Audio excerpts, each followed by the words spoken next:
Hello and welcome. Long before your ancestors walked beneath the ring of Cyberes, before the Warforged drew their first breath, before even the elves sailed from distant Arenal, giants ruled the continent you now call Xen'drik with absolute dominion. Their empire stretched from jungle canopy to mountain peak. A civilization so advanced that modern scholars can barely comprehend the scope of their achievements. But the giants made a choice that would echo through 40,000 years of history. A decision born of desperation and fear that would reshape the very nature of reality itself. They built a weapon to destroy a moon, and in doing so, they severed the mortal world from the plane of dreams forever. You need to understand what the world looked like in those ancient days. 13 moons hung in the night sky above Eberron, each one circling the planet in its own rhythm, each one tied to different aspects of magic and reality. 12 of these moons still exist today, the ones you might know if you study celestial patterns. Zarenter, Olarun, Thernder, Air, Dravago, Nim, Larvian, Barakas, Ron, Cypheros, Arith, and Vult. But there was a 13th moon, one that no longer graces the heavens. The giants called it Crya, and it was unlike any other celestial body. Crya was not the largest moon, nor did it shine with the brightest light. What made it unique, what made it irreplaceable, was its connection to Dal Quor, the plane of dreams. While the other 12 moons influenced the ebb and flow of magical energies across Eberron, Crya served as an anchor point, a cosmic tether that bound the dreaming realm to the waking world. Every night, when creatures across the planet closed their eyes and surrendered to sleep, their consciousness traveled along invisible pathways toward Dal Quor. And Crya stood at the center of those pathways, a celestial gateway through which dreams flowed in both directions. Dal Quor itself existed as a plane of infinite possibility and constant transformation. Unlike the material plane where stone remained stone and water followed predictable laws, the plane of dreams responded to thought itself. Emotions became landscapes. Memories manifested as tangible structures. The collective unconscious of every dreaming mind across Eberron contributed to an ever-shifting realm where the boundaries between self and other, between real and imagined, dissolved into fluid uncertainty. The plane was inhabited by beings called the Quarry, creatures native to Dal Quor who had never known physical form in the traditional sense. The Quarry were dream given shape, consciousness without flesh, entities whose very existence depended on the dreams of mortal beings. They fed on the sleeping thoughts of creatures from the material plane, drawing sustenance from the psychic energy generated during sleep. But the Quarry were not mere parasites. They were sophisticated, intelligent beings with their own culture, their own hierarchy, their own ambitions. During the Age of Giants, the connection between Eberron and Dal Quor remained strong and stable. Crya's orbit maintained the proper alignment, allowing dreams to flow naturally between planes. quarry could observe the dreams of mortals, could even communicate through those dreams if they chose, but they remained bound to their own realm. Physical manifestation in the material plane required tremendous effort and could only be sustained for brief periods. The giant empire of this era numbered among the most sophisticated civilizations ever to exist on Eberron. These were not the scattered, diminished giants you might encounter in the ruins of Xen'drik today. The giants of the Age of Giants had mastered elemental binding, had learned to shape continents through magic, had built cities that made modern Sharn look primitive by comparison. Their towers reached heights that scraped the clouds. Their roads spanned impossible distances. Their libraries contained knowledge accumulated over millennia. The giants organized themselves into different nations and factions, each one specializing in different forms of magic and different aspects of reality. There were storm giants who commanded weather itself, who could summon hurricanes or banish clouds with a gesture. Fire giants maintained forges that burned hot enough to work adamantine and mithril, creating weapons and armor of unprecedented quality. Frost giants shaped glaciers and mastered ice magic, building fortresses in the frozen southern reaches of Xen'drik. Each type of giant contributed to the empire. Each one played a role in maintaining the complex society they had built over generations. Among all their achievements, the giants took particular pride in their mastery of dreams. While elves had not yet developed the trance that would later allow them to avoid sleep entirely, and while other races stumbled blindly through their nightly visions, the giants had learned to navigate Dal Quor with intention and purpose. Their shamans and lorekeepers could enter the dream realm while maintaining full consciousness, walking the shifting landscapes of Dal Quor as easily as you might walk through a familiar forest. They could observe distant events by tapping into the collective unconscious of Dal Quor. They could communicate across vast distances by meeting in shared dreams. Some scholars believe the giants could even glimpse possible futures by reading the patterns of dream energy flowing through the plane. This mastery gave the giants tremendous advantages. Their military commanders could coordinate strategies through dream communication, allowing armies separated by hundreds of miles to act in perfect synchronization. Their prophets could seek visions in Dal Quor, gaining insights that helped guide the empire's decisions. Their healers could enter the dreams of the injured or ill, working to mend psychological trauma that manifested as physical ailment.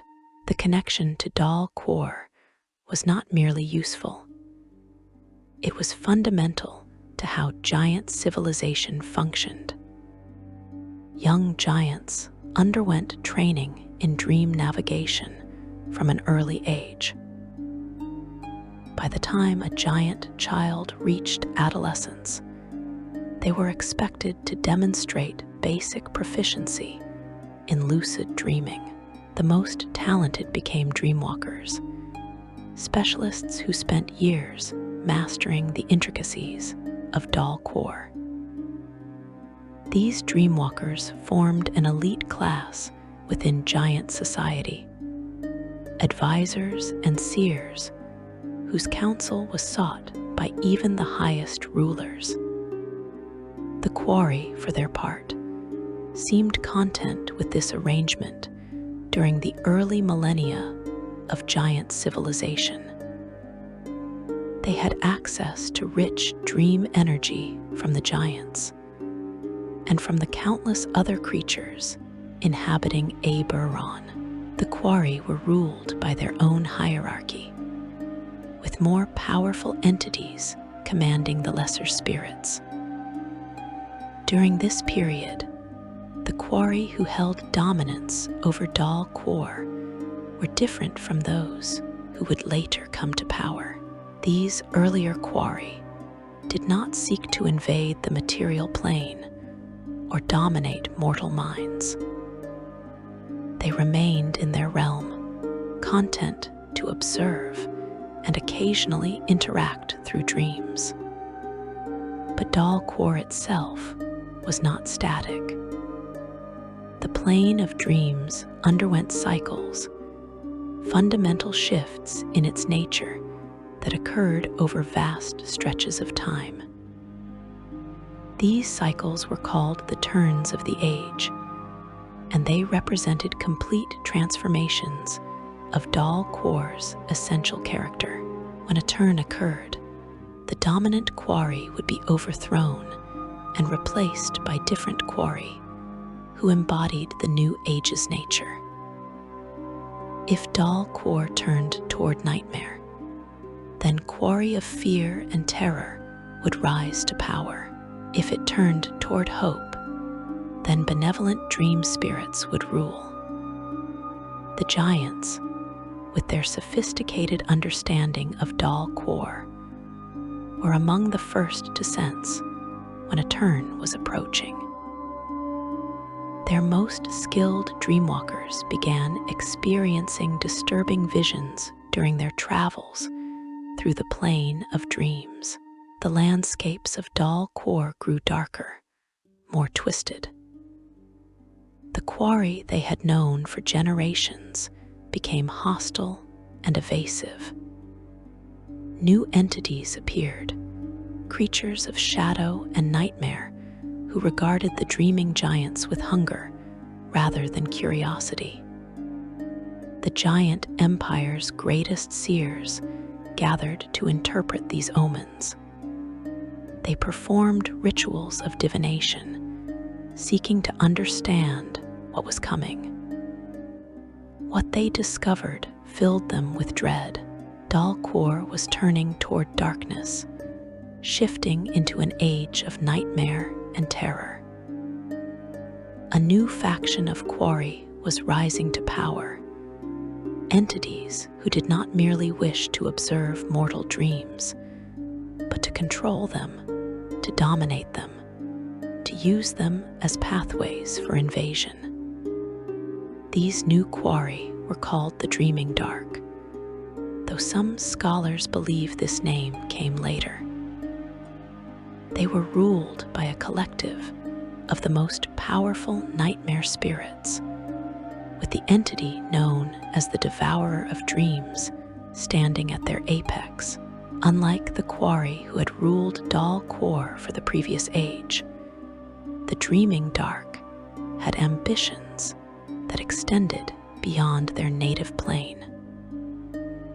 They had observed the material plane through the dreams of mortals for countless generations. They had seen the wealth, the power, the physical reality that they themselves lacked, and they wanted it. The Quarry of the Dreaming Dark began experimenting with possession. They learned that while they could not easily maintain physical form on the material plane, they could inhabit the bodies of sleeping mortals. If they could force a mortal's consciousness aside and take control of the body, they could walk in the waking world. The connection through Crya made this possible, providing the stable pathway they needed to project their consciousness from Dal Quor into physical hosts. the first possessions were crude and short-lived. A quarry would force its way into a sleeping giant's mind, taking control for a few moments before the giant's consciousness fought back and expelled the invader. But the quarry learned from each attempt, refining their techniques. They discovered that weaker-willed creatures made easier targets. They found ways to suppress the host's awareness, trapping the original consciousness deep within the mind, while the quarry controlled the body. Giant dreamwalkers who ventured into Dal Quor during this period faced increasing danger. The quarry of the dreaming dark actively hunted them, seeking to either possess them outright or to follow them back to the material plane when they woke. Several prominent giant seers disappeared during their dream quests, their bodies found alive, but changed, their minds no longer their own. The giant empire began to realize they faced a threat unlike anything they had encountered before. The situation escalated rapidly. What began as isolated possessions spread into an epidemic. Hundreds of giants woke to find themselves struggling against alien consciousnesses, trying to seize control of their bodies. The quarry had learned to coordinate their attacks, launching mass possession attempts during specific times when Crya's position made the barrier between planes thinnest. Giant society, which had relied so heavily on their connection to Dal Quor, found that connection turned into a weapon against them. The giant rulers convened emergency councils. Representatives from every nation and faction gathered to discuss the crisis. Some argued for defensive measures, for developing magical wards that could protect sleeping giants from quarry intrusion.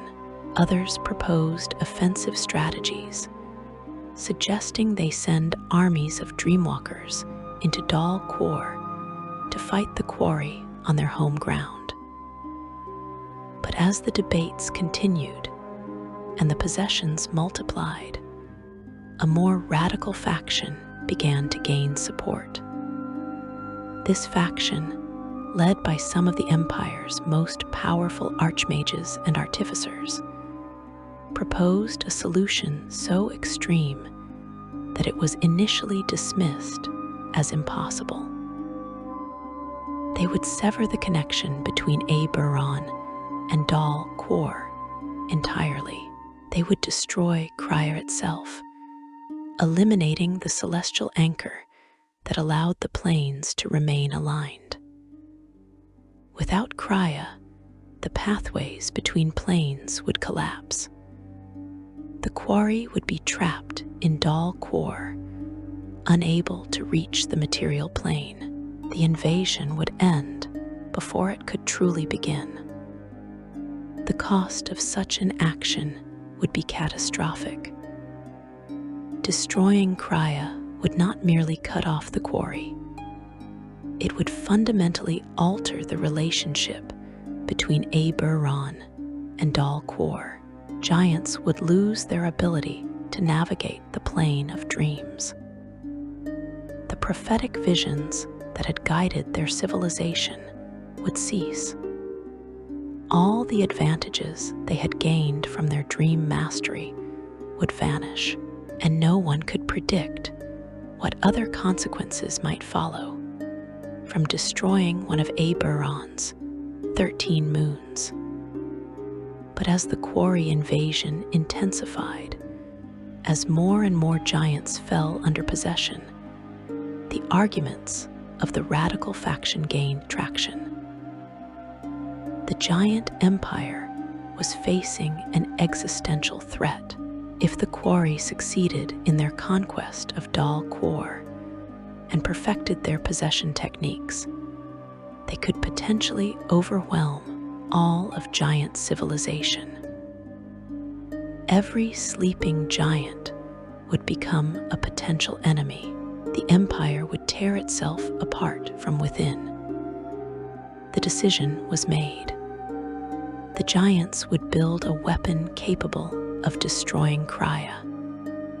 They would sever the connection to Dal Quor, regardless of the cost. And they would do it before the quarry could complete their invasion. The weapon would be called the Moonbreaker. Section 2. The Growing Divide, Giants and the Dream Curse. The decision to destroy Crya did not come swiftly, nor did it come without tremendous internal conflict that nearly tore the giant empire apart from within. You must understand that for the giants, their connection to Dal Quor was not merely a tool or a convenience. It was woven into the very fabric of their identity, into how they understood themselves and their place in the cosmos. To sever that connection meant cutting away a part of what made them giants, surrendering an advantage that had elevated them above all other races. The debates that followed the initial proposal to build the Moonbreaker would consume months, then years, as different factions within the empire struggled to find another path forward. During this period of deliberation, the quarry attacks escalated beyond anything the giants had initially imagined.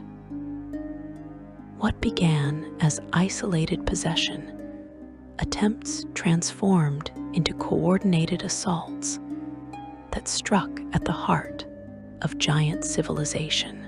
The quarry had realized that if they wanted to prevent the giants from severing the connection to Dal Quor, they needed to act decisively and with overwhelming force. The Dreaming Dark marshaled its full strength, sending wave after wave of nightmare entities through the pathways connected to Crya. The possessions took on different forms depending on the skill and power of the quarry involved. Lesser quarry could only manage brief intrusions, seizing control of a giant's body for moments or hours before the host's consciousness reasserted itself. These temporary possessions caused chaos and confusion, as giants would suddenly attack their companions or sabotage important work before returning to awareness with no memory of their actions.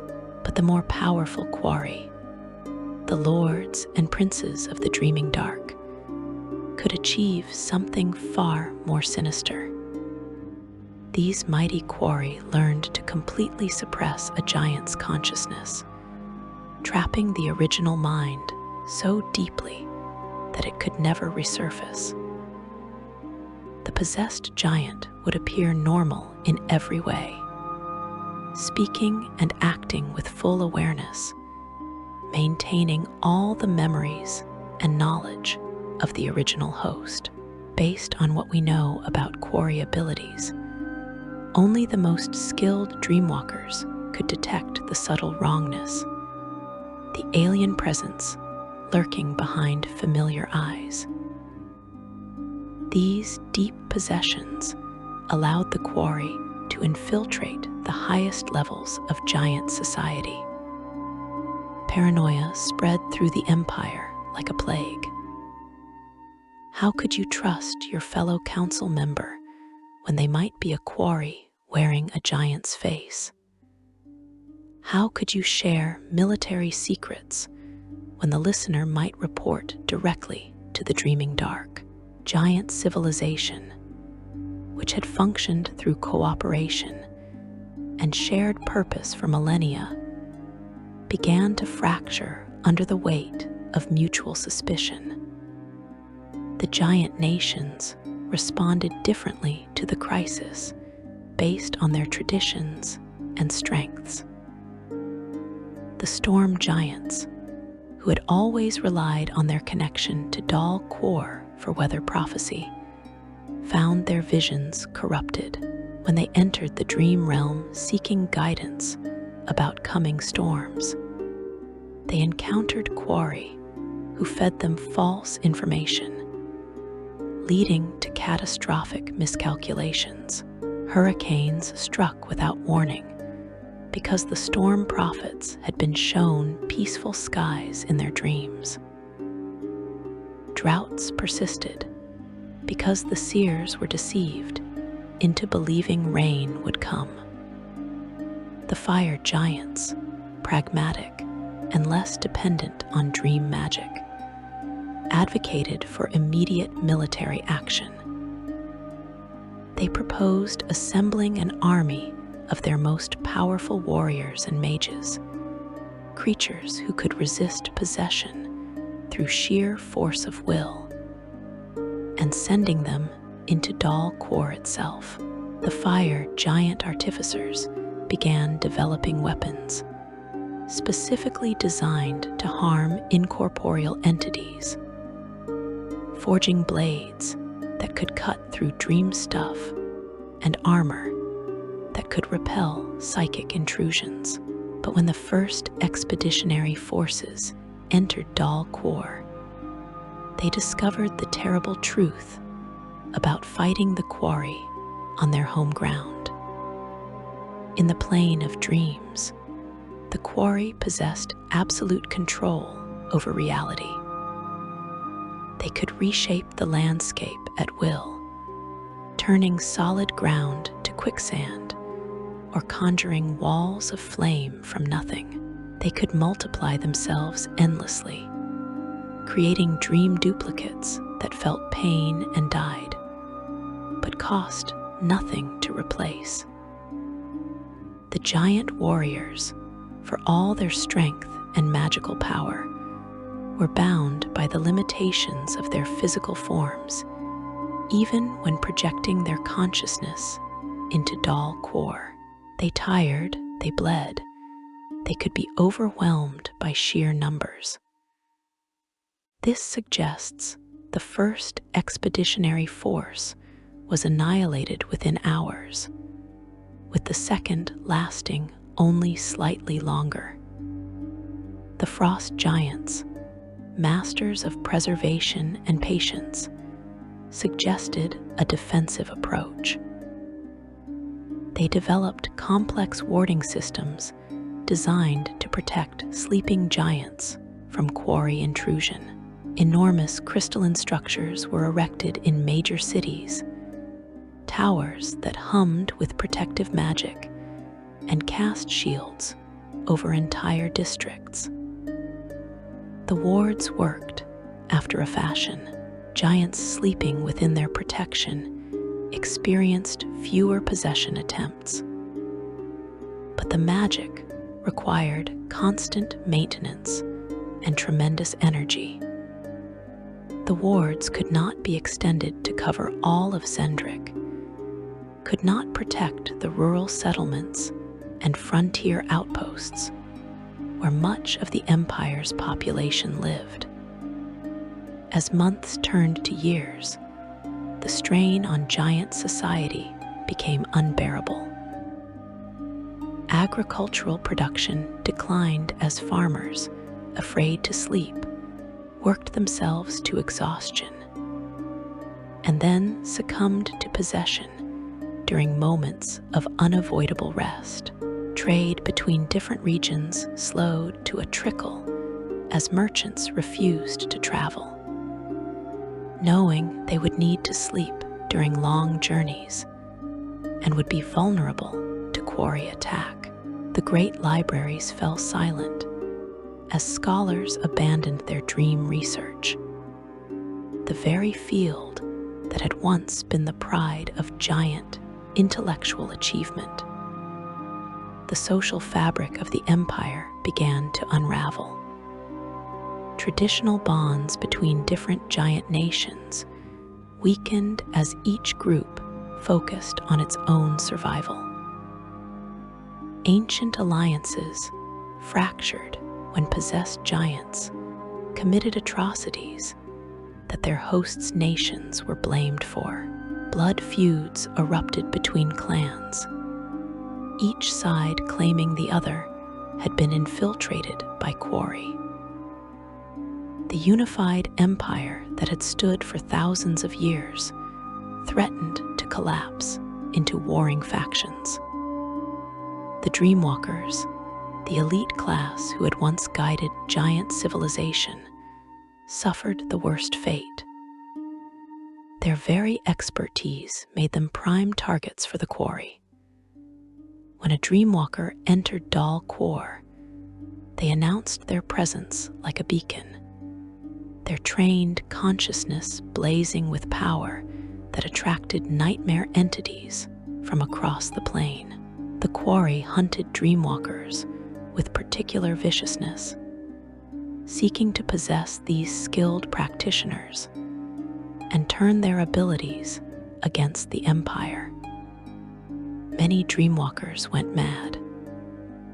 The constant psychic assaults, the need to remain perpetually vigilant even during sleep, the horror of watching their realm of expertise transformed into a weapon against them. Shattered minds that had spent lifetimes mastering Dal Quor. Some Dreamwalkers refused to sleep at all, using magic and alchemical stimulants to remain awake for weeks or months. They grew gaunt and hollow-eyed, their bodies wasting away even as their minds remained alert. Eventually, exhaustion would claim them, and they would fall into sleep so deep that no Quori needed to possess them, their consciousness simply failing to wake again. Other Dreamwalkers chose a different path.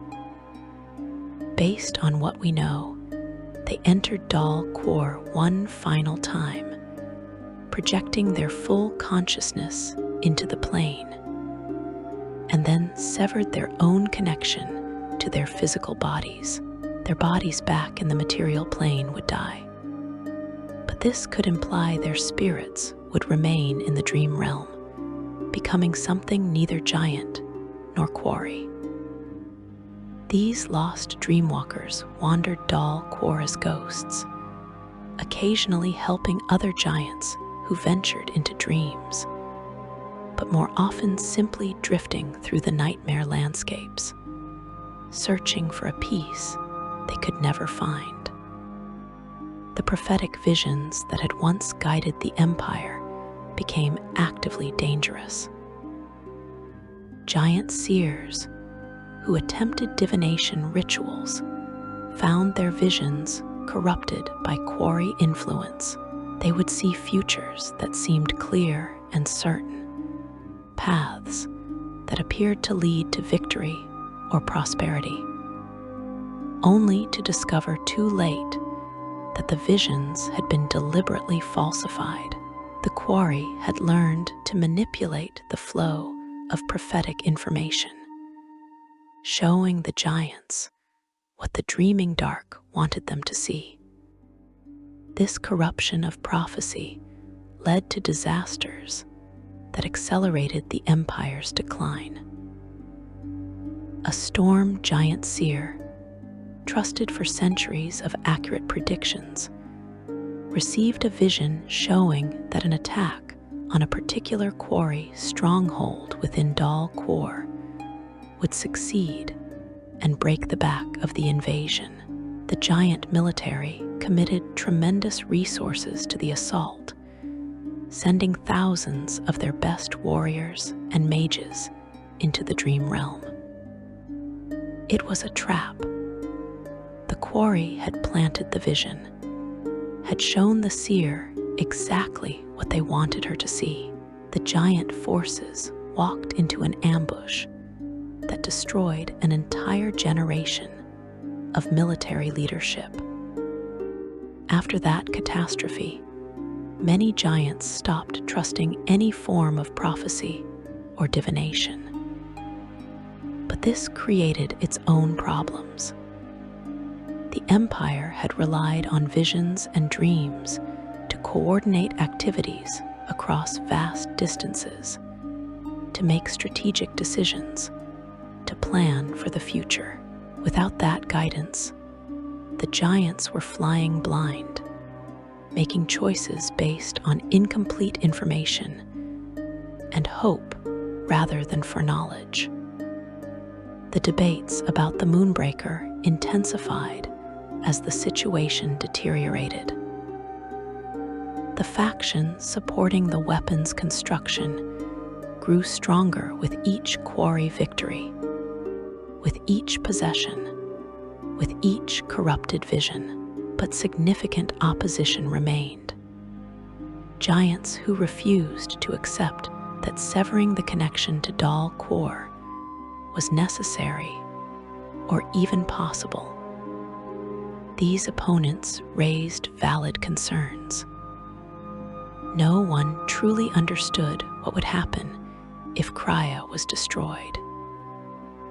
The moon had orbited Eberron since the beginning of recorded history, perhaps since the world itself was formed. It influenced tides and magical currents in ways that might not be immediately obvious. Destroying it could trigger cascading failures in other systems, could destabilize the orbit of the remaining 12 moons, could even threaten the ring of Cyberes itself.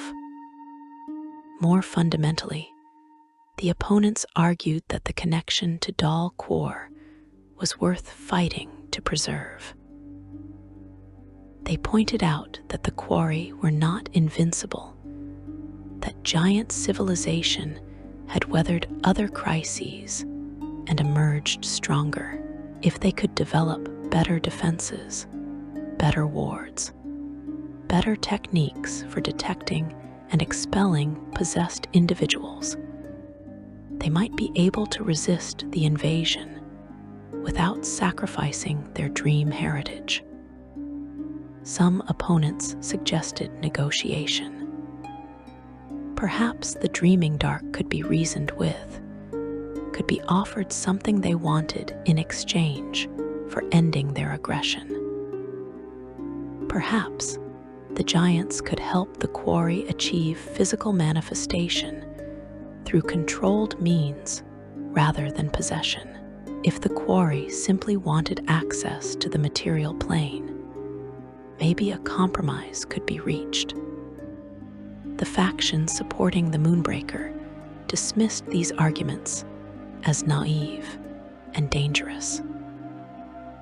They pointed to the mounting death toll, to the territories already lost to quarry control, to the very real possibility that the Empire would not survive another year of invasion.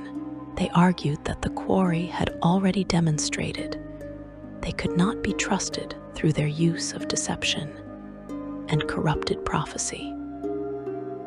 Any negotiation would simply give the dreaming dark more time to infiltrate and subvert giant society. The turning point came during an event that scholars speculate may have been called the Night of Thousand Screams. The quarry launched their most ambitious attack yet, a coordinated possession attempt that struck simultaneously across all of Xen'drik. They had been preparing for this for months, marshaling their forces in Dal Quor, timing the assault for when Crya's orbit brought it closest to Eberron, and the barrier between planes grew thinnest. On that terrible night, tens of thousands of giants went to sleep, and never truly woke again. The quarry flooded through the pathways connected to Crya in numbers that overwhelmed even the most powerful wards. Giants across the continent found themselves fighting for control of their own bodies, struggling against alien consciousnesses that pushed their thoughts aside and seized their limbs. Many lost that fight.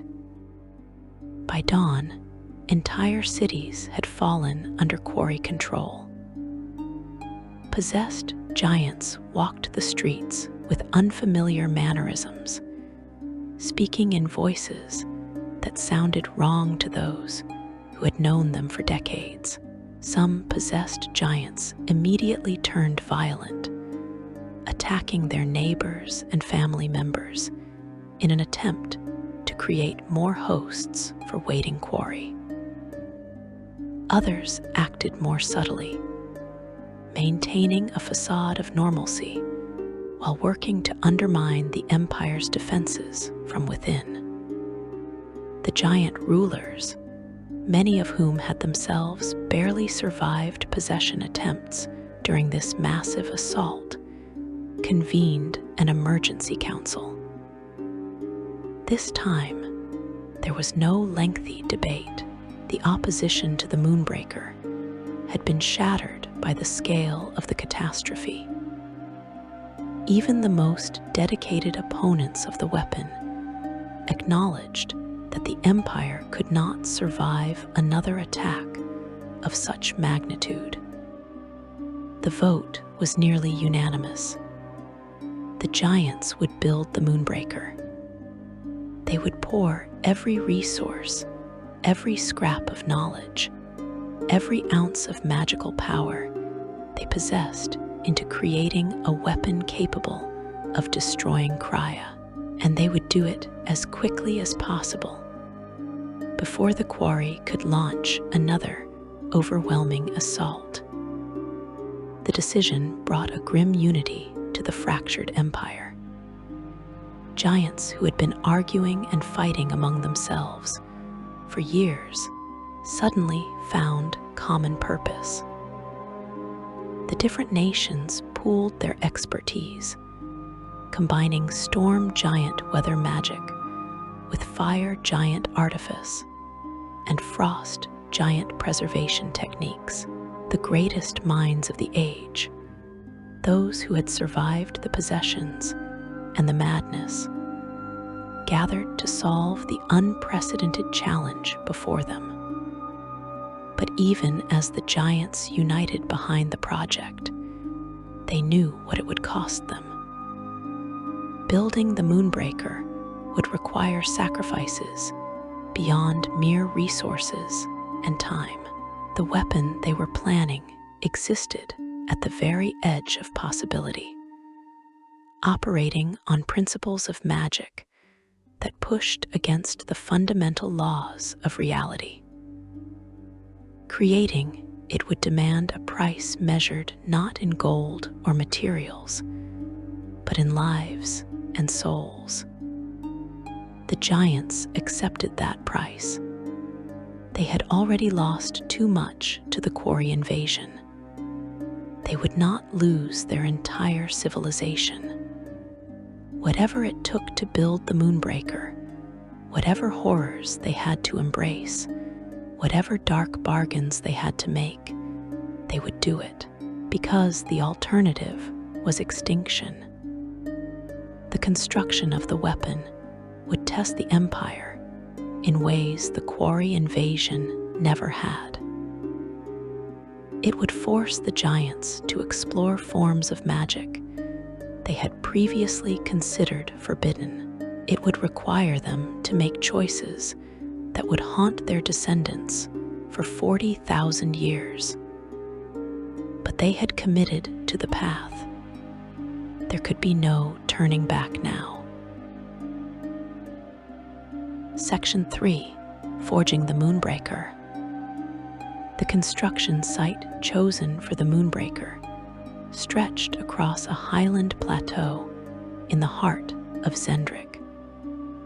a location selected for both its geographical advantages and its mystical significance. The plateau rose thousands of feet above the surrounding jungle, its flat expanse offering clear sight lines to the heavens and minimal interference from the dense canopy that covered most of the continent. More importantly, the location sat at the convergence of three major dragon shard veins, natural conduits of magical energy that crisscrossed beneath Xen'drik's surface like arteries carrying the lifeblood of the world. Dragon shards were fundamental to giant magical technology. These crystalline fragments, believed to be pieces of the three progenitor dragons who had created the world, existed in three varieties, each with different properties and applications. Aberon dragon shards, found within the earth itself, could enhance and focus magical energy. Cybere's dragon shards, fallen from the ring that circled the planet, could bind and control powerful entities. Kyber dragon shards, formed in the depths far below, could contain and channel the darkest magics. The weapon the giants planned to build would require all three types in quantities never before assembled in a single location. The initial phase of construction focused on excavation and foundation work that dwarfed any previous giant engineering project. Thousands of workers, primarily giants, but also including enslaved members of other races that the Empire had conquered over the millennia, labored to prepare the site. They dug enormous trenches following the dragon shard veins, exposing the glowing crystals to the open air. They carved channels and grooves into the bedrock according to geometric patterns provided by the project's lead artificers, creating a vast ritual circle that stretched nearly a mile in diameter. The giant nations contributed their specialized expertise to different aspects of the weapon's construction. Storm giants, masters of atmospheric manipulation and energy conduction, designed the systems that would gather and direct the weapon's power. They calculated the precise angles and configurations needed to channel magical force upward through the atmosphere and into the void beyond. Fire giants, with their unmatched skill in forging and artifice, built the physical components that would house and focus the weapon's energies. Frost giants contributed preservation magic that would prevent the massive amounts of energy involved from tearing the weapon apart during activation. But the true heart of the Moonbreaker's design came from a group of giant mages who had studied the most forbidden and dangerous forms of magic. These were not the dreamwalkers who had once been the pride of giant civilization. Most of those had been killed, driven mad, or possessed during the Quarry invasion. Instead, based on what we know about the weapon's nature, the Moonbreaker's architects were likely necromancers, demon binders, blood mages, practitioners of arts that giant society had traditionally shunned or outright banned.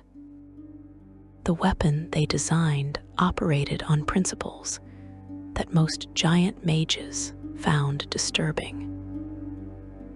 Traditional giant magic worked with natural forces, enhancing and directing energies that already existed in the world.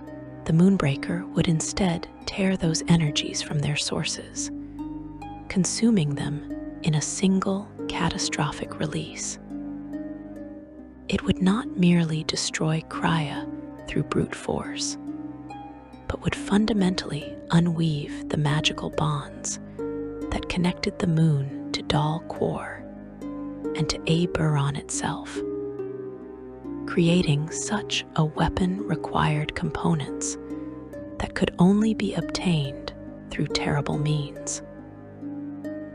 The lead artificers presented the Giant Council with a list of materials needed for the Moonbreaker's construction. Some items were merely rare or expensive, things that could be gathered from the Empire's vast territories with enough effort. Others demanded a darker price. The weapon's power source would be fueled by bound elementals, creatures of pure elemental force trapped within specially prepared dragon shard matrices. Giants had used bound elementals for centuries, employing them to power their cities and fortresses, to propel their ships and vehicles. But the Moonbreaker would require elementals of unprecedented power, entities pulled from the deepest reaches of their native planes. Capturing and binding such creatures meant sending expeditions into hostile territory, missions where the death toll ran high, and success was never guaranteed. More troubling were the requirements for what the artificers called the focusing array. This component would direct the weapon's energies with the precision needed to strike a target hundreds of thousands of miles distant. The array needed to be constructed from materials that resonated with both the material plane and the plane of dreams. Substances that existed partially in both realities simultaneously.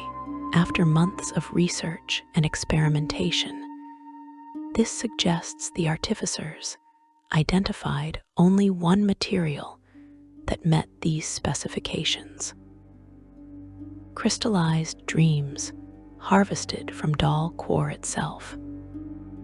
This presented an almost insurmountable challenge. Dal Quor had become a war zone, with quarry hunting any giant consciousness that dared enter the plane. The few surviving dreamwalkers who still possessed the skill to navigate Dal Quor were too valuable and too traumatized to risk on harvesting missions. The solution the artificers proposed horrified even the hardened military commanders who had witnessed the worst of the quarry invasion. They would send giants into Dal Quor not as conscious explorers, but as sacrifices. Volunteers, they claimed, though many scholars today question whether true volunteers could be found for such a mission, or whether prisoners and the desperate were pressed into service. These giants would be drugged into deep sleep, and their consciousness forcibly projected into the dream realm. They would be given just enough awareness to follow simple instructions, to locate and gather the crystallized dream material that formed in certain regions of Dal Quor. Then, before the quarry could possess them, the giants back in the material plane would sever the connection, killing the harvesters, but hopefully allowing the gathered materials to be pulled back across the plains.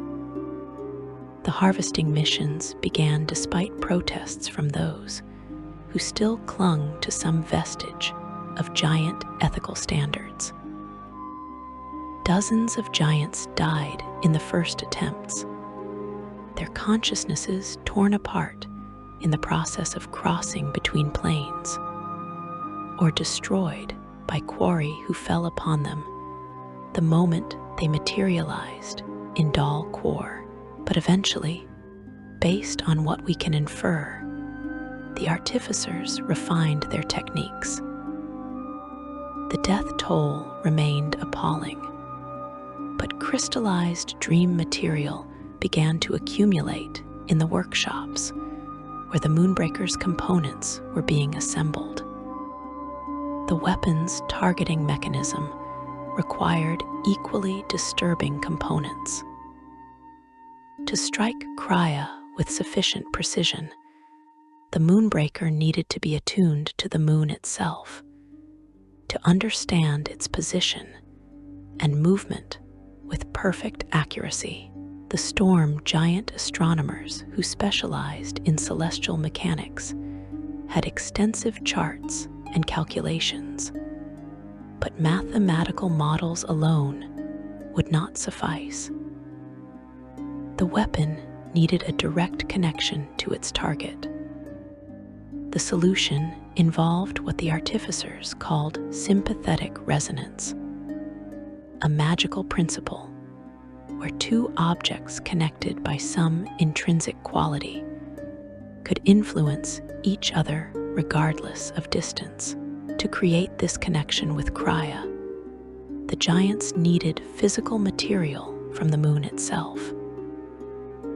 This meant launching expeditions beyond Eberron's atmosphere, sending giants into the airless void where no creature could naturally survive. Giant mages developed specialized magic that could protect travelers during the journey to Crya. They created bubbles of breathable air, shields against the killing cold of space, and propulsion systems that could carry specially designed vehicles beyond the planet's pull. The first expedition never returned, lost somewhere in the darkness between Eberron and its moon. The second reached Crya, but died on its surface when their protective magic failed. The third succeeded in gathering samples of moon rock and returning safely to Xen'drik, though half the crew perished during the descent when their vehicle broke apart in the atmosphere. The samples they brought back confirmed what the giant astronomers had suspected. Crya was not merely a celestial body of stone and dust. The moon's substance was infused with magical energy directly tied to Dal Quor. Every fragment of moon rock thrummed with dream energy, pulsing in rhythm with the ebb and flow of the plane of dreams. When giant dreamwalkers examined the samples, they could feel the connection, could sense how Crya served as anchor point between planes. Incorporating this material into the Moonbreaker's targeting array proved extraordinarily difficult. The moon rock resisted manipulation, its connection to Dal Quor creating unpredictable magical interference. Several artificers died when samples they were working with suddenly released bursts of psychic energy, overwhelming their minds with visions of alien landscapes and hunting quarry. Eventually, through trial and error measured in lives, the giants learned how to safely handle and process the material. As construction progressed, the Moonbreaker began to take physical form across the Highland Plateau. The weapon did not resemble anything a modern observer might recognize. There was no barrel, no recognizable mechanism for aiming or firing. Instead, the Moonbreaker consisted of 9 towering spires arranged in a perfect circle, each spire reaching 300 feet into the air and covered in intricate runic inscriptions. Based on what we know, the spires were constructed from a composite material that combined dragon shard fragments, elemental forged metals, and other substances bound together through magic. At the center of the circle formed by the 9 spires stood the focusing array, a crystalline structure of breathtaking complexity. Thousands of individual components, each one crafted with precision that made giant master artisans weep in frustration, fit together in a 3-dimensional lattice that seemed to shift and change depending on the angle from which it was viewed. The crystallized dreams harvested from Dal Quor formed the array's core, glowing with a pale light that hurt to look at directly. Beneath the visible portions of the weapon stretched an even larger complex of chambers and channels carved deep into the plateau. These held the bound elementals that would power the Moonbreaker's discharge, hundreds of massive Kyber dragon shards, each one containing an elemental of tremendous power, were arranged in concentric rings around a central focal point. The elementals screamed and raged within their crystalline prisons, their fury held in check by binding magic that required constant maintenance from teams of specialized artificers. The construction took years. During that time, the quarry invasion continued, though the giants had learned to defend themselves better. The protective wards developed by the frost giants were expanded and improved, providing safe zones where the Empire's population could sleep without fear of possession. Military tactics evolved to account for the threat of infiltrators, with elaborate verification procedures designed to identify possessed individuals. The Empire survived, but it was a shadow of what it had been before the invasion. As the Moonbreaker neared completion, the giant leadership faced a final, crucial decision. They needed to determine the precise moment to activate the weapon. Fire it too soon, before the weapon was properly calibrated, and they might miss Crya entirely, wasting all the resources and lives that had gone into its construction. Wait too long, and the quarry might launch another massive assault like the Night of Thousand Screams, potentially overwhelming the Empire before the weapon could be fired. The Storm giant astronomers calculated the optimal firing window. Crya's orbit followed a predictable pattern, bringing it closer to Eberron at certain times and farther away at others. The weapon would need to fire when the moon was at its nearest approach, minimizing the distance the magical energies would need to travel. Additionally, the astronomers identified specific alignments with other celestial bodies that would enhance the weapon's effectiveness. The date was set. On the night of the firing, every giant who could still dream would need to be protected.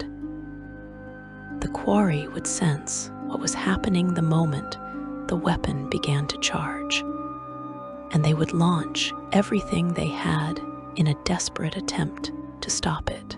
The Empire's remaining Dreamwalkers would need to enter Dal Quor one final time, not to fight, but to observe, to bear witness to the moment when the connection between planes was severed. The giants prepared for the activation, knowing that success would fundamentally change their civilization. They would lose their connection to Dal Quor, would sacrifice the dream mastery that had defined them for millennia. But they would survive. The quarry would be trapped in their own realm, unable to threaten the material plane. It was a price the giants had decided they were willing to pay. The weapons stood ready. The countdown to activation began, and the giants waited to see if their desperate gamble would save their empire or destroy it. Section 4. The night the sky shattered. The final preparations for the Moonbreaker's activation consumed the last weeks before the appointed date. Every giant who could still be trusted, who had not fallen to quarry possession, worked day and night to ensure the weapon would function as designed. The Storm Giant astronomers recalculated their trajectories countless times, checking and rechecking their mathematics. The Fire Giant artificers ran diagnostic rituals on every component, verifying that the bound elementals remained secure in their prisons, and that the dragon shard matrices would hold under the strain. The Frost Giants reinforced the protective wards around the construction site, knowing the quarry would sense what was coming and throw everything they had at stopping it. In Karltash, the ancient giant forgehold where the Moonbreaker resided, the Eldritch machine stood ready. The device itself was not the massive structure of 9 towering spires that some legends claim. Rather, according to accounts from those who witnessed it, the Moonbreaker was an obsidian column covered in glowing sigils and gemstones that hovered 10 feet off the ground. 12 crystals orbited the column, each one representing one of Eberron's remaining moons, each one attuned through sympathetic magic to its celestial counterpart. A 13th crystal had once been part of this orbital dance, the one representing Crya. That crystal would be the key to the weapon's function. The principle behind the Moonbreaker was elegant in its simplicity and horrifying in its implications. The giants had learned that sympathetic magic, the ancient principle that connected similar things across vast distances, could work on a cosmic scale. Each of the 12 remaining crystals had been crafted from fragments of their corresponding moons, material gathered during dangerous expeditions beyond Eberron's atmosphere. The 13th crystal, the one attuned to Crya, contained not only moon rock, but also the crystallized dreams harvested from Dal Quor itself. When the giants destroyed the crystal representing Crya, sympathetic magic would translate that destruction across the void. The physical moon would shatter, and with it, the connection between Eberron and Dal Quor would be severed. This could imply the Moonbreaker did not fire a beam of energy or launch a projectile. It would simply destroy a representation, and reality would conform to that destruction. As the appointed hour approached, the giant empire held its collective breath. In every city, in every settlement that still stood, giants gathered within the protective wards and prepared for what was to come. They knew the quarry would sense the moment of activation, would feel the weapon's power building, would understand what the giants intended. The dreaming dark would launch everything they had in a final, desperate assault. The giant leadership had made the difficult decision about who would witness the firing.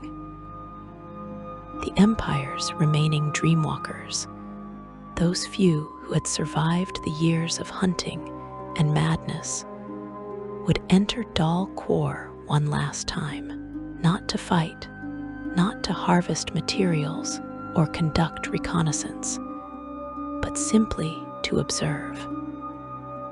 They would bear witness to the moment when the connection between planes was severed, would record what happened for future generations. It was a suicide mission. The Dreamwalkers almost certainly would not survive, their consciousnesses trapped in Dal Quor when the pathways collapsed. But they volunteered anyway, understanding that someone needed to document this pivotal moment in history. The night arrived. Crya hung in the sky at its closest approach to Eberron, its impossibly black surface visible only as an absence of stars. A hole in the heavens. The other 12 moons traced their paths across the sky, unaware of what was about to happen to their lost sibling. In Karltash, the giant operators took their positions around the Moonbreaker. The obsidian column pulsed with barely contained power, its glowing sigils brightening as the activation sequence began. In Dal Quor, the Dreamwalkers who had entered the plane for this final journey felt the change immediately. The landscape of the dream realm, which had grown so dark and twisted under the rule of the dreaming dark, suddenly erupted into chaos. The quarry sensed what was happening. Every nightmare entity, every lord and prince of the dreaming dark, every servant of the invasion, turned their attention toward the connection with Eberron. They launched themselves at the pathways that connected the planes, trying desperately to force their way through, to possess as many giants as possible before the connection was severed. But the frost giants' wards held. The quarry battered against the protective barriers, their psychic screams echoing through the dreams of every sleeping creature on Eberron. Those few giants who slept outside the wards fell to possession immediately, their bodies seized by quarry who understood this was their last chance to reach the material plane. But these possessions were chaotic, desperate. The quarry could sense their time running out. In Karltash, the lead artificer gave the command. The giant operators channeled power into the Moonbreaker, drawing on the bound elementals imprisoned far beneath the forgehold. The obsidian column blazed with light, so bright it hurt to look at directly. The 12 orbiting crystals spun faster and faster, their movement creating a high-pitched whine that set teeth on edge. The 13th crystal, the one representing Crya, glowed with an internal fire. The crystallized dreams within it, harvested at such terrible cost, resonated with the connection between Eberron and Dal Quor.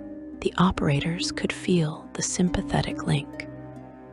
could sense the moon hanging in the void hundreds of thousands of miles above them, could perceive the invisible pathways that connected it to the dream realm.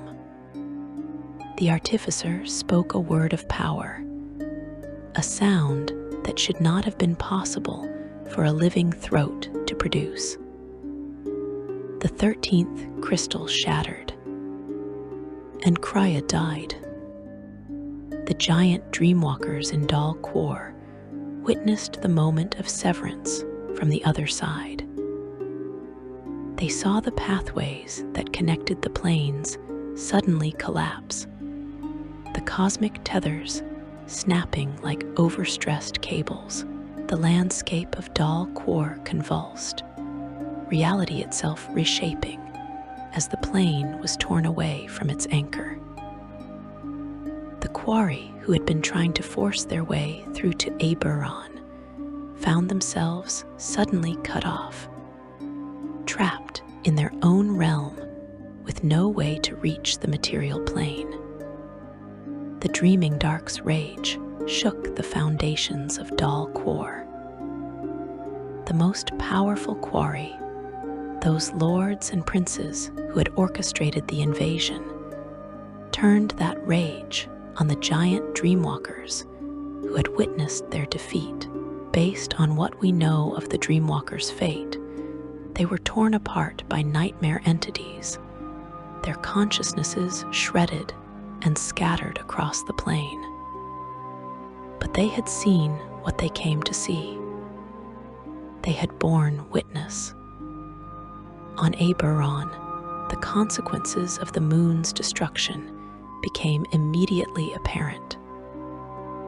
Crya did not simply vanish from the sky. The moon shattered, breaking apart into countless fragments that began to fall. The largest pieces burned as they fell through the atmosphere, turning night into day with their fiery descent. Smaller fragments rained down like a deadly hail across Xen'drik. The bombardment lasted for hours. Chunks of moon rock the size of buildings struck the continent, carving enormous craters and triggering earthquakes that rippled across the land. Cities that had stood for millennia collapsed as the ground beneath them heaved and buckled. The carefully constructed wards that had protected the giant population from quarry possession offered no defense against falling debris. Thousands of giants died in the initial bombardment, crushed beneath moon fragments or buried in collapsed structures. But the destruction was only beginning. The impact of so much mass striking Xen'drik triggered catastrophic geological upheaval. Volcanoes that had been dormant for generations erupted simultaneously, spewing ash and lava across vast regions. Mountain ranges collapsed, their peaks sheared off by the seismic forces unleashed by the falling moon. Along the coasts, massive chunks of the continent broke away and plunged into the sea, triggering tsunamis that swept inland for miles. The sun's light was blotted out as ash and dust filled the atmosphere. What had been day became twilight, and twilight became darkness. The bombardment continued for years as smaller fragments of Crya continued to fall from orbit. The giant empire, already weakened by the quarry invasion, could not survive this additional catastrophe. The sophisticated infrastructure that had connected different regions collapsed. The magical networks that had powered cities failed. The agricultural systems that had fed the population were destroyed. Survivors huddled in whatever shelter they could find, watching their civilization crumble around them. The different giant nations, which had united to build the Moonbreaker, fragmented again as each group focused solely on its own survival. Trade ceased entirely. Communication between regions became impossible. The empire dissolved into isolated pockets of giants, trying desperately to endure the ongoing calamity. The destruction raged for a decade. For 10 long years, the sun remained hidden behind clouds of ash and dust. Crops failed across the continent. Starvation claimed those who had survived the initial bombardment. The temperature dropped as sunlight failed to reach the surface, turning tropical jungles into frozen wastelands. Species that had inhabited Xen'drik for millennia went extinct, unable to adapt to the rapidly changing environment. But the giants had achieved their objective. The connection between Eberron and Dal Quor was severed. The quarry were trapped in their own realm, unable to reach the material plane through the pathways that had once made possession possible. The invasion was over. The dreaming dark had been defeated. The price of that victory would haunt the survivors for generations. The giant empire that had ruled Xen'drik for millennia, that had achieved heights of magical and technological sophistication unmatched by any subsequent civilization, was gone. What remained were scattered remnants, isolated groups of giants struggling to survive in a world that had been fundamentally transformed. The connection to Dal Quor that had defined giant culture, that had given them their greatest advantages, was lost. No longer could they navigate dreams, seek visions, or communicate across vast distances through shared dreaming. The elves, who had been enslaved by the giants for thousands of years, saw their opportunity in the chaos. They began to rebel, to seize their freedom, while their former masters were weakened and distracted. The giants, desperate to prevent the loss of their slave labor force, considered using the Moonbreaker again, turning it against terrestrial targets. They had destroyed one moon to save their empire from the quarry. Perhaps they could use the weapon once more to save what remained of their power. But before they could act on this plan, a new threat emerged. The dragons of Xen'drik, who had long observed events in Xen'drik from a distance, decided they could not allow the giants to use the Moonbreaker again. The destruction of Crya had threatened the stability of the entire world. Using the weapon again, especially against targets on Eberron itself, could trigger a catastrophe that would make the previous decade look mild by comparison. The dragons descended on Xen'drik in force. This suggests they did not come to conquer or to rule, but to ensure the giants could never again threaten the world with their desperate weapons. What followed would be remembered as the Dragon-Giant War, though it was less a war than an extermination. The dragons destroyed what remained of giant civilization with systematic efficiency. They shattered the surviving cities, buried the great libraries, and hunted down the artificers and mages who possessed the knowledge to rebuild. But the dragons did not kill every giant. Some survived, scattered across the ruins of their former empire. They were diminished, traumatized, stripped of the knowledge and culture that had made them great. The dragons ensured the giants could never rise to prominence again by placing curses on Xen'drik itself.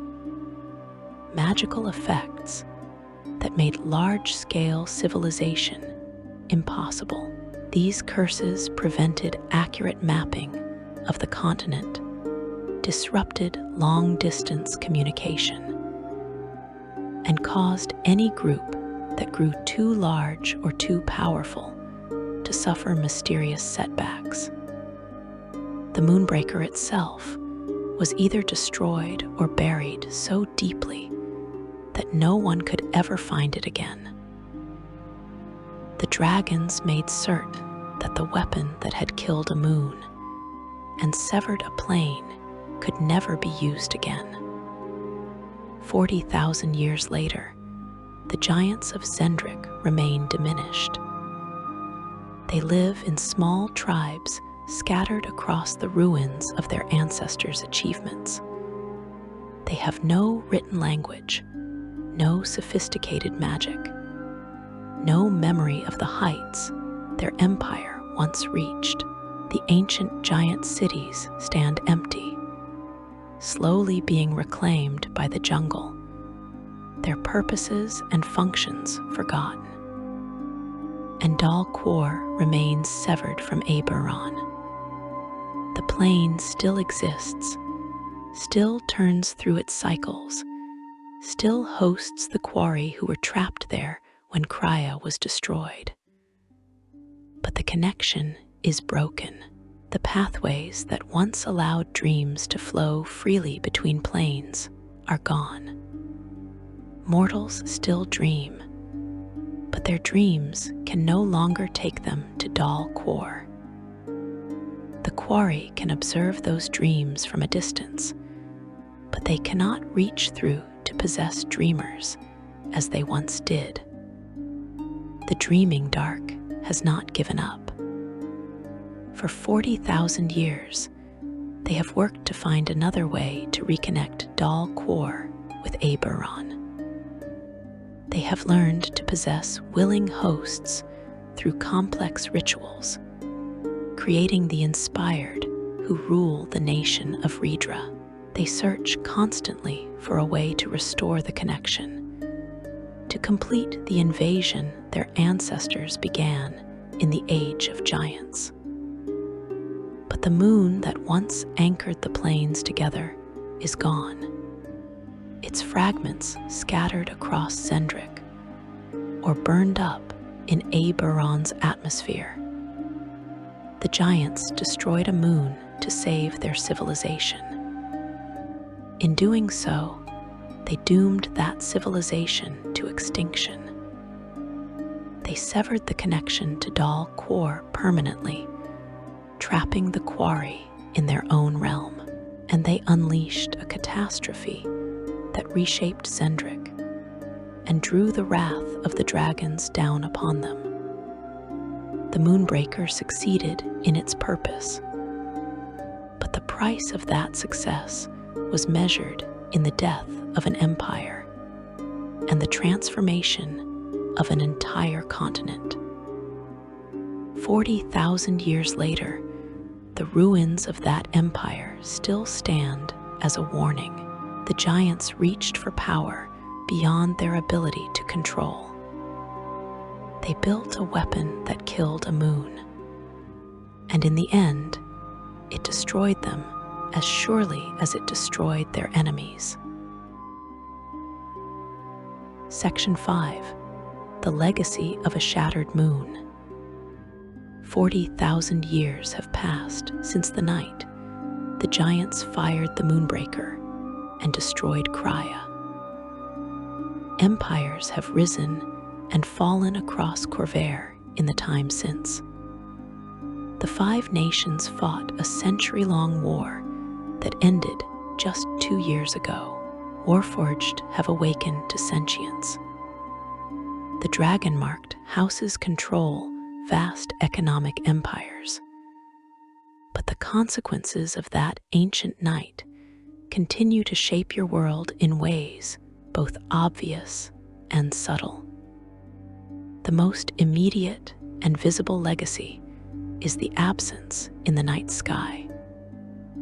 Where once 13 moons traced their paths across the heavens, only 12 remain. Most people today never think about the missing moon, never wonder why their ancestors spoke of a 13th celestial body.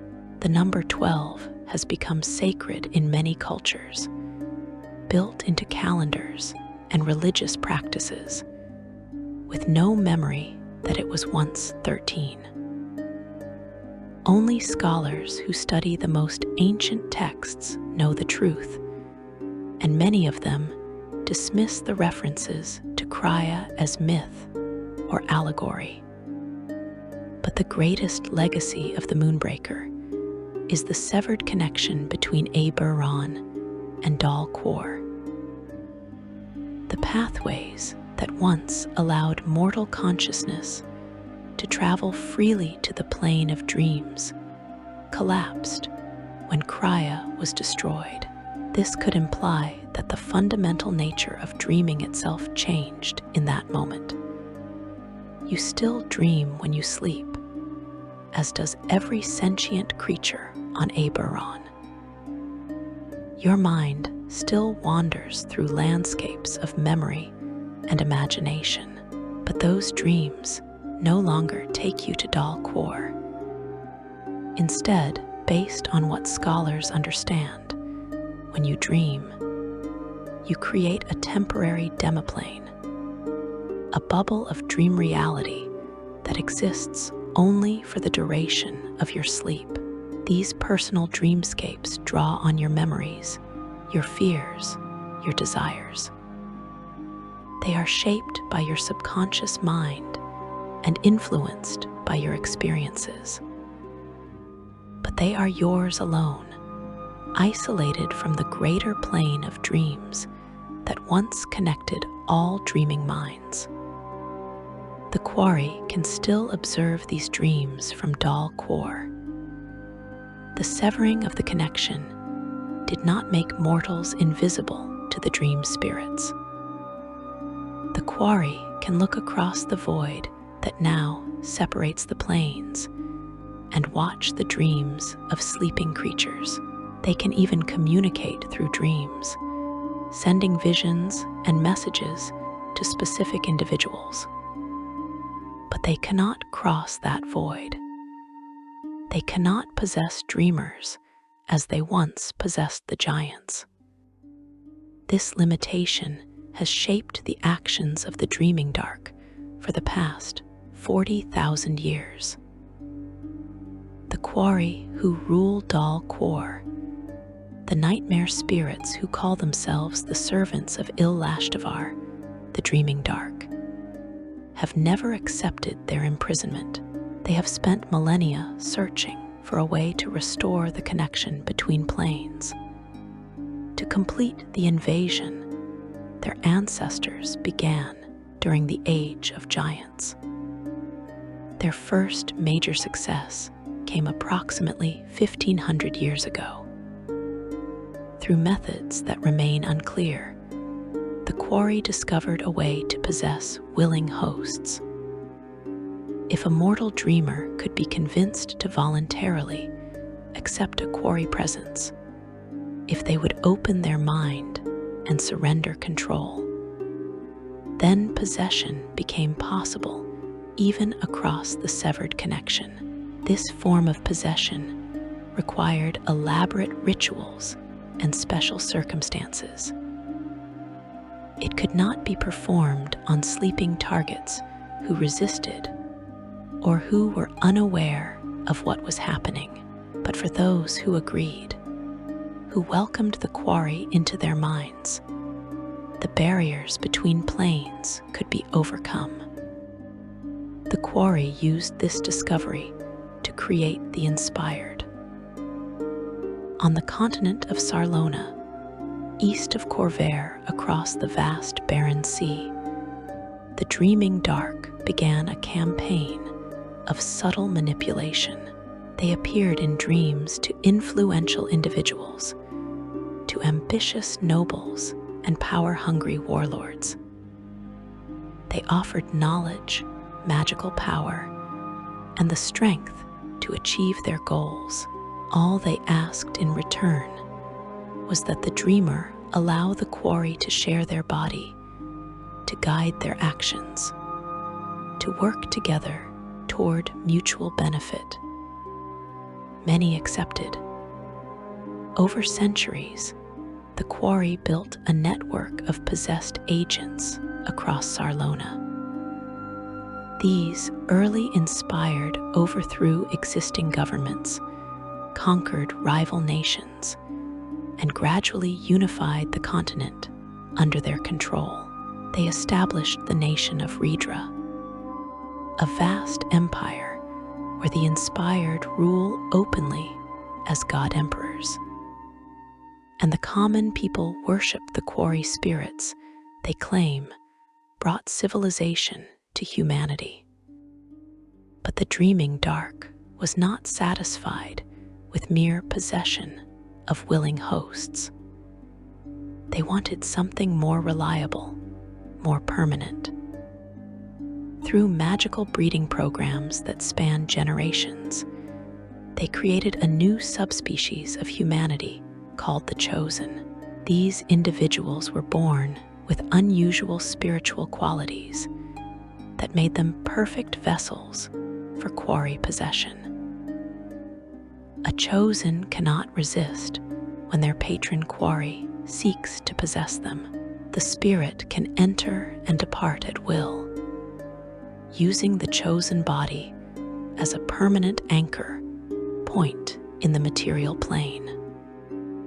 Today, the inspired who rule Xen'drik are almost exclusively chosen, who are actively being possessed by quarry spirits. When a quarry departs to attend to business in Dal Quor, or to possess a different vessel temporarily, the chosen body remains, maintained by servants and waiting for the spirit's return. This system allows the Dreaming Dark to maintain direct control over Xen'drik, while also conducting operations across Eberron. But not all quarries serve Illashtavar. Dal Quor undergoes cycles, fundamental shifts called the turns of the age, where the plane transforms and the dominant spirits are overthrown. The current age has lasted for over 40,000 years, an unprecedented duration. Under normal circumstances, a turn should have occurred long ago. The fact that one has not suggests the Dreaming Dark's actions on Eberron might be influencing Dal Quor itself, preventing the transformation that would destroy them. A Calorak quarry named Teratai believed she understood what was coming. She claimed the next age would be ruled by Ilyana, the Great Light, an entity of hope and compassion, completely opposed to the nightmare darkness of Illashtavar. Teratai and 66 other quarry who shared her vision rebelled against the Dreaming Dark. They believed that through meditation and devotion, they could hasten the turn, could bring about the age of light, and end the reign of nightmares. The Dreaming Dark hunted the rebels ruthlessly. Teratai and her followers fled Dal Quor, but they had nowhere to go. The plain was sealed, cut off from Eberron by the giant's ancient weapon. Physical manifestation in the material plane was impossible for quarry under normal circumstances. The rebels faced extinction. Teratai found a desperate solution. On the continent of Sarlona, in the mountain nation of Adar, she made contact with human monks who had achieved extraordinary states of consciousness through meditation. These monks, seeking spiritual enlightenment, had learned to touch the edges of Dal Quor in their deepest trances. Teratai proposed a union that had never been attempted before. The rebel quarry would bond with willing human hosts, not through possession that suppressed the mortal consciousness, but through a true merger where both spirits inhabited the body as equals. The monks agreed. Teratai and 66 rebel quarry merged with 67 human volunteers, creating the first Kalashtar. The word means wandering dreams in the quarry language. The Kalashtar are a compound people, human bodies inhabited by two distinct consciousnesses that work in harmony. The quarry spirit provides knowledge, psychic abilities, and connection to Dal Quor. The human provides physical form, emotional grounding, and ties to the material plane. When a Kalashtar dies, the quarry spirit does not perish.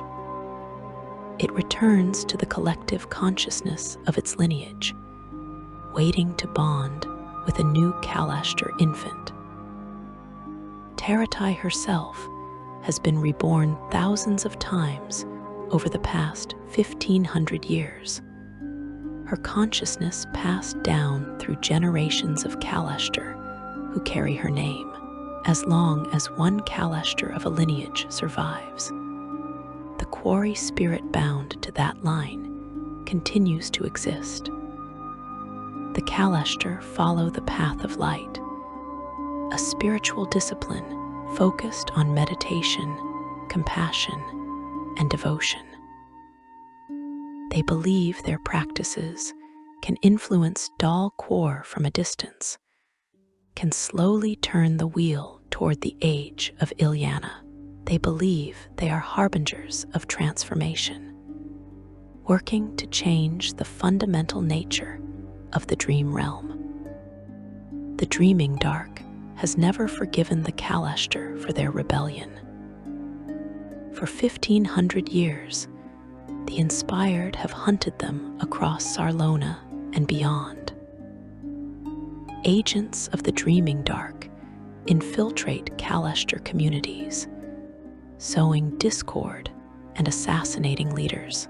The quarry invade the dreams of Kalashtar with particular viciousness, sending nightmares designed to break their spirits and corrupt their devotion.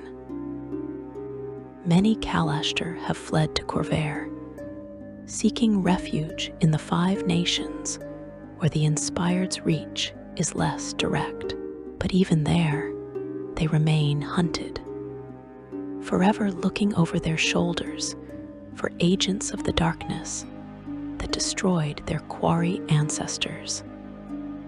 The ultimate goal of the dreaming dark extends beyond mere revenge against the Kalashtar.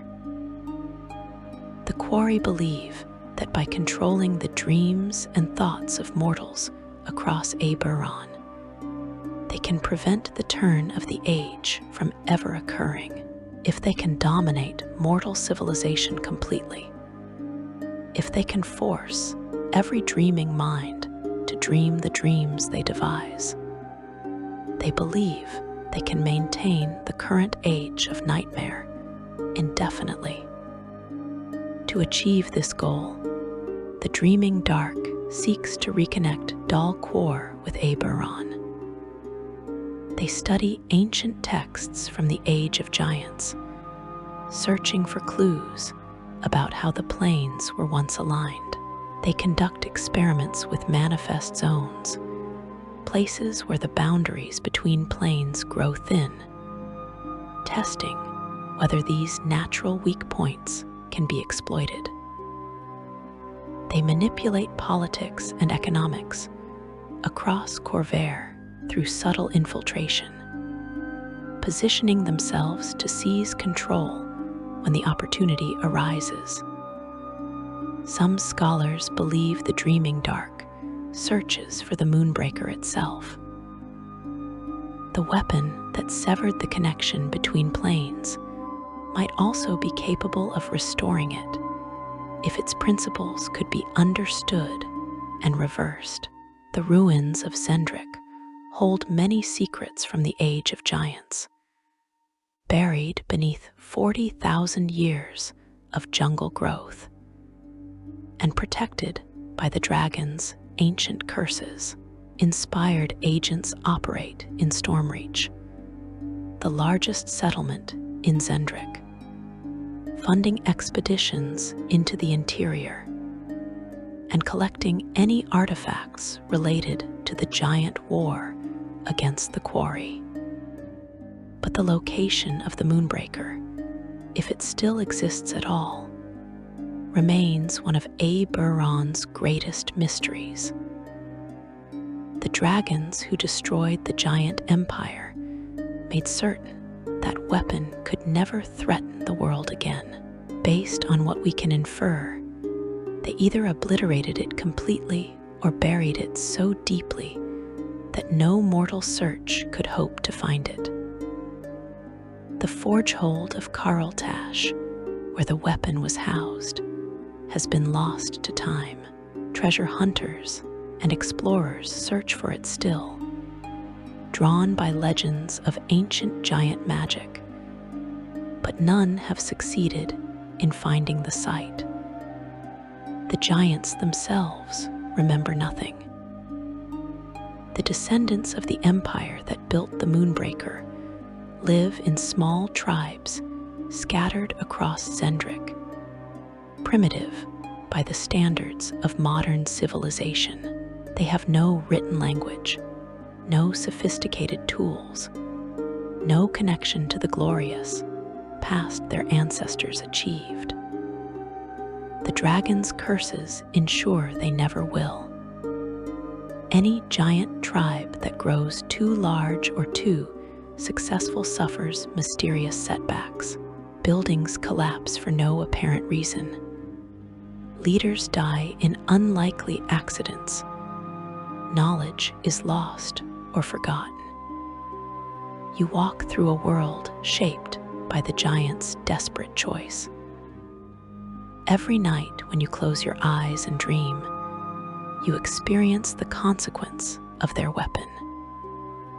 Your dreams are yours alone, isolated in temporary demoplanes that exist only for the duration of your sleep. You cannot travel to Dal Quor as the ancient giants once did. You cannot meet other dreamers in shared spaces. You cannot seek visions of the future or communicate across vast distances through dreams. But you are also protected. The Quarry cannot possess you while you sleep. They cannot invade your dreams and seize control of your body. The nightmare spirits that destroyed the giant empire remain trapped in their own realm, separated from the material plane by a void that cannot be crossed. 40,000 years ago, the giants made a choice to save their civilization by destroying a moon. The cost was measured in the death of an empire and the transformation of a continent. Today, you inherit both the protection and the consequences of that ancient sacrifice. The Dreaming Dark works in the shadows, manipulating events and searching for ways to restore the connection between planes. The Kalashtar fight to prevent that restoration, believing the next turn will bring an age of light. And high above, 12 moons trace their paths across the sky, a constant reminder that one is missing. the giants reached for power beyond their ability to fully control. They built a weapon that killed a moon and severed a plane. They saved themselves from the Quarry invasion, but they could not save their empire from the consequences of their own desperation. 40,000 years later, their choice continues to echo through the ages. The moon they destroyed will never return. The connection they severed remains broken. And the war between the dreaming dark and those who oppose them continues in the shadows, a conflict born in the age of giants that may not end until another age begins. If you enjoyed learning about this ancient catastrophe that shaped the world of Eberron, please consider liking this video and subscribing to the channel. There are countless other mysteries in the depths of Dungeons and Dragons lore, stories of ancient civilizations and desperate choices, of weapons that reshaped reality and consequences that echo through millennia. Thank you for joining me on this journey through the history of the Moonbreaker, and I'll see you in the next video.